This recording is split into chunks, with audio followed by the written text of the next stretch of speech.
Straight cut లో మరో design అండి. స్ట్రైట్ కట్ లో గ్రాండ్ దుపట్టా అయితే వచ్చింది, జరీతో grand dupatta and straight cut item.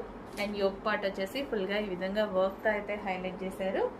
So soft muslin silk లో ఉంటుంది. 3 పీస్ సెట్ వస్తుంది. గ్రీన్ కలర్, బాటిల్ గ్రీన్, కొంచెం డల్ గా పడుతుంది. Bottle green colour. ఇది వచ్చేసి మనకి బాటమ్ పార్ట్. బాటమ్ కూడా కింద వర్క్ ఇచ్చారు.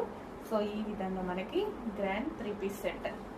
అండ్ దీనికి వచ్చేసి మనకి ఇన్నర్ లో ఒక లైనింగ్ పార్ట్ లాగా ఇలా ఇచ్చారండి. సో ఇన్నర్ లో డ్రెస్ ఇన్నర్ లో వేసుకోవడం కోసం. ఓకే. అండ్ ఇది వచ్చేసి wine, dark wine, violet shade wine. అది డార్క్ వైలెట్ డార్క్ ఉంది. వైలెట్ షేడ్ వైన్ లాగా ఎగ్జాక్ట్ మీకు కనిపిస్తున్న కలరే. మిక్స్డ్ అయి ఉందన్నమాట కలర్. చాలా బాగుంది కదా. సో ఫుల్ గ్రాండ్గా ఉన్నటువంటి కలెక్షన్. సో దీనికి వచ్చేసి బాటమ్ పార్ట్ కంప్లీట్